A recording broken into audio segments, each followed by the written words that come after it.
Hey, are you thinking you might need to get a hip replacement at some point in the future? Has your doctor told you that your hip osteoarthritis is getting worse and that a hip replacement surgery is in the cards for you in the next year, maybe the next few years? Well, did you know that if you can get the mobility and the strength up in your hip, you can greatly improve the chances that you can avoid a hip replacement, or at the very least delay getting a hip replacement, which is very important because it buys you time to get stronger so that if you have to have a hip replacement, some people just do, you're going to be in a better position to recover quicker after the hip replacement. Now, there's a whole process for getting stronger and improving your hip mobility. And here in my clinic, we do see patients that have hip osteoarthritis, and then they get better by doing the right exercises and strengthening over time so they can improve their situation tremendously. Now, I'm going to show you the first 4 exercises that we start people out on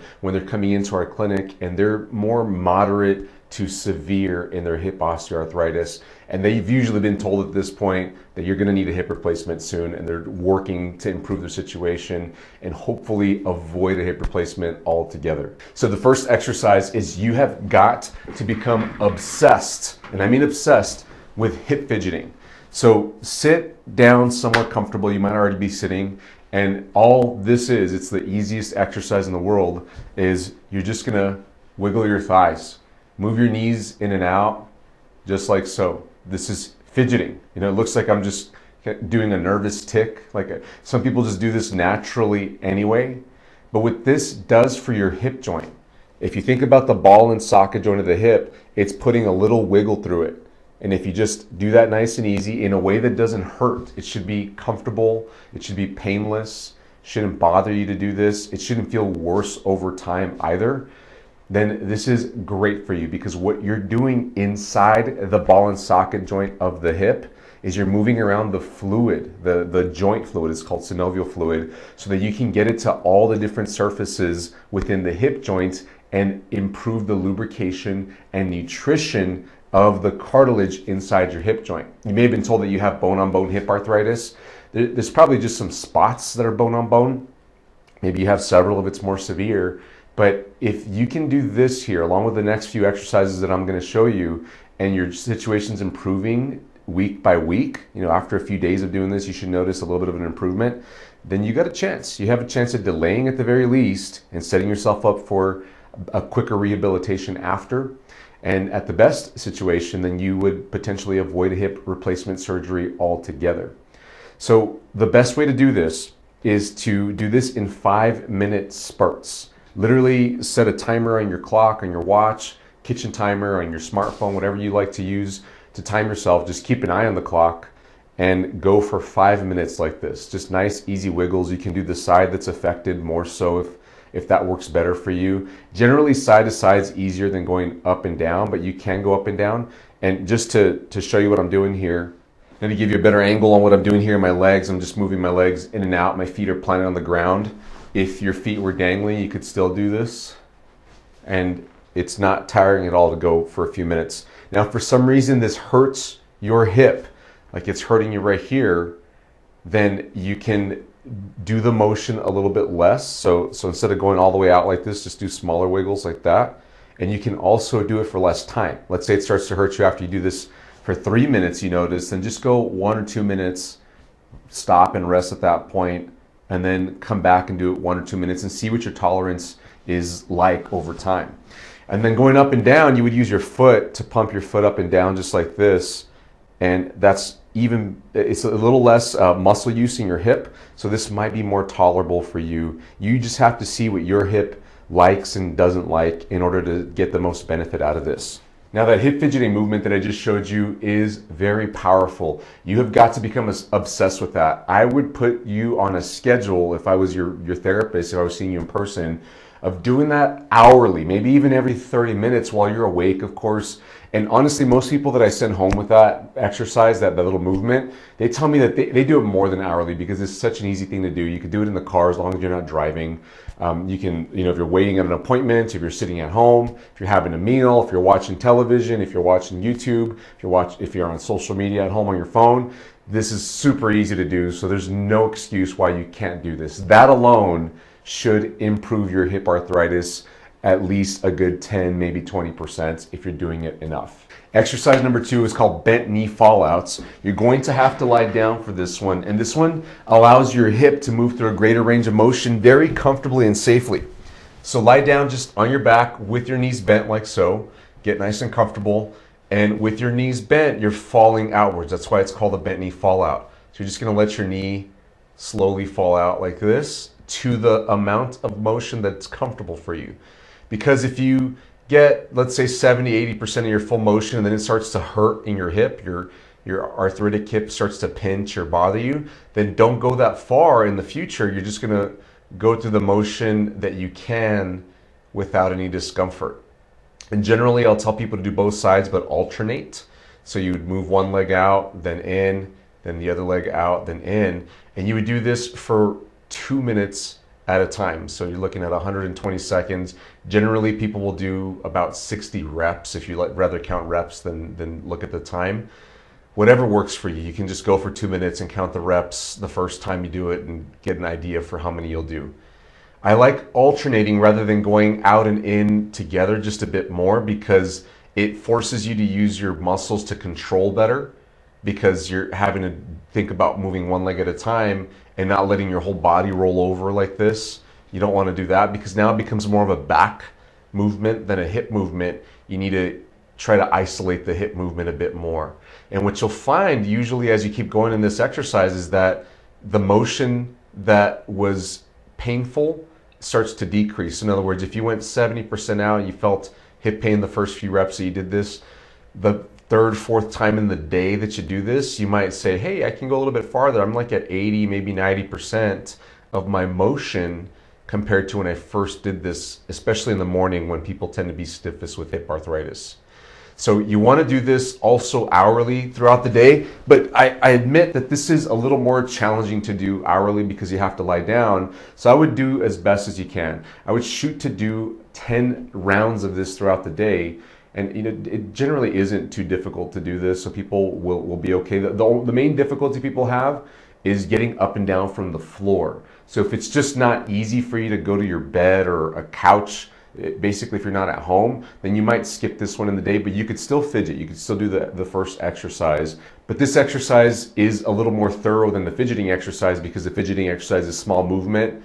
This one's big movements. However, the fidgeting exercise, the frequency of that is really important to circulate the fluid inside your hip joints. This one, frequency is also important, but the focus, the intent is to work through your full available pain-free range of motion. So it's a little different intent. Now the third exercise is glute squeezes. This is critically important because part of the root problem that sets up hip osteoarthritis, which is what leads to getting a hip replacement, is glute muscle weakness. And just so I'm clear here, the glute muscles are the butt muscles, the muscles that are on the back of your hip right here. These tend to be very weak. Whenever I see my patients here that have hip arthritis, they tend to have little to no butt muscles. And even for women that are more curvy and voluptuous that have bigger hips, they may appear to have bigger muscles back there, but when we muscle test them, they're very weak and they're not using them very well. So part of getting the hips healthier for the long term so that you might delay a hip replacement and possibly even avoid it completely is you have got to get bigger glute muscles. You've got to get stronger glute muscles and use them more frequently throughout the day in the appropriate way. So the best way to start is by simply tightening up your glute muscles while avoiding tightening up all your thigh muscles. So it seems easy, but you got to put some thought into this. So just find somewhere comfortable to sit, and then you're going to tighten your glute muscles. And you should feel like your whole body lifts up a bit, just like I'm doing right there, because the muscles squeeze and they tighten up and thicken under your bottom here, or in your bottom.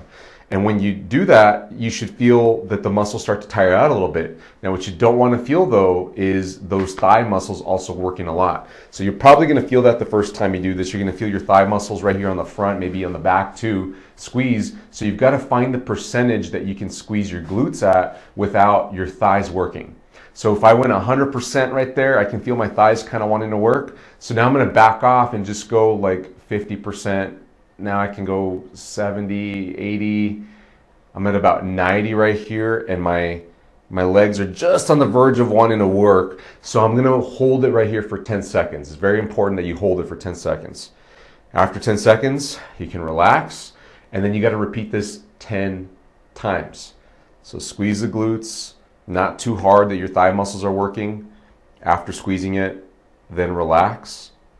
And that's 2. I'm not gonna do all 10 right here, but you get the idea. You're squeezing your glutes, holding it for 10 seconds, and then relax. Now, this glute squeezing exercise, key. It's more of a training thing, not a strengthening thing at this point. You're trying to train your glutes to work apart from your thigh muscles, because in future exercises that you'll have to do to get your glutes stronger, you have to be able to isolate those glutes, and having that conscious control over your butt muscles is really important, so that when you go do the more aggressive exercises that are going to strengthen your glutes, you're not incidentally working out your thigh muscles too.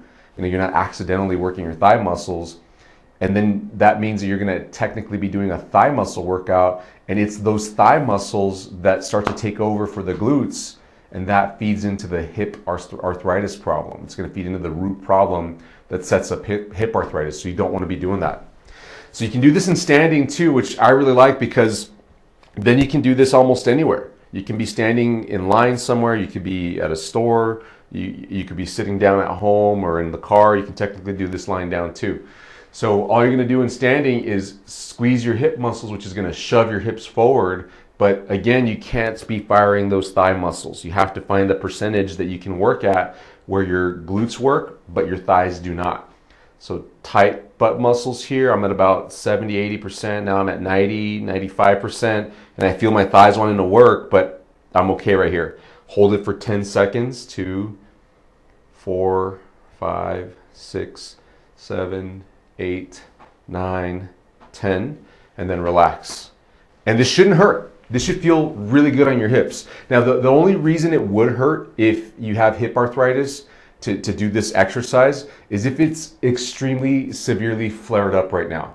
Like if you just went through a flare up, it's gotten significantly worse, maybe recently, or maybe it's been really bad for weeks or months, then it could hurt. You've got to back off on the intensity of doing this and work at like 10% or 5%. Just get your glutes to turn on a teeny tiny bit. And over time, as you flare down, you got to stop doing things that flare you down, like being on your feet too much. You know what flares you up. I mean, you know when you go through your day and you say, I'm gonna hit those stairs, or I got to go to the grocery store, and it just kills me all the time. You probably should be on a cane or a walker, or maybe some crutches. You need to offload your hips so that you can get the joint, the ball and socket joint, to rest a bit, but you can still do your daily activities. Maybe you got to use a scooter at the grocery store too, the motorized scooter. You've got to get off your feet and let your hip joint rest so that you can do these exercises, so that you can delay and maybe even prevent a hip replacement surgery. Okay, exercise number 4 is hand to heel rocking. This one's also improving your mobility. So you're gonna have to get on hands and knees on this one. So this one's a bit more advanced. You have to have your knees okay.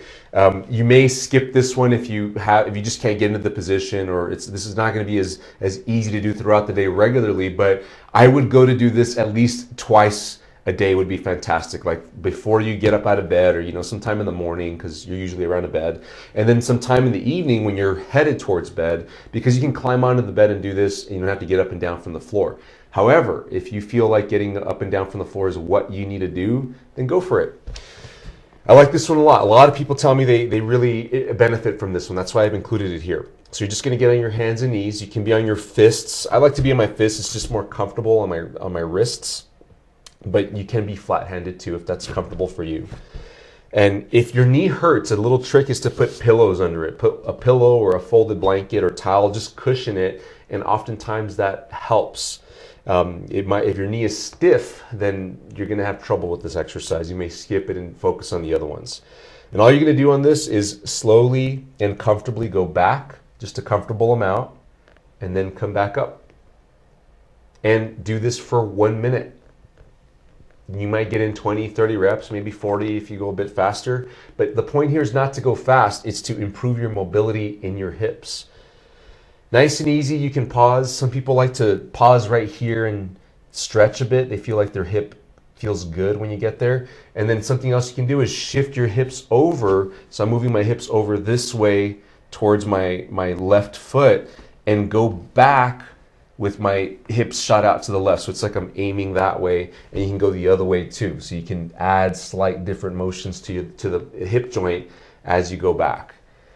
So I'll tell people just to play with the motion, go back and forward, and don't push it too much. This shouldn't be an aggressive stretch. It should be a mild, comfortable motion that is focused at promoting more mobility in your hip. So you need to get yourself in a routine of doing these 4 exercises, at least a few of them, maybe the first 2 or 3 exercises, depending on your schedule and your location and how you can get up and down from the ground, all those factors you need to think about.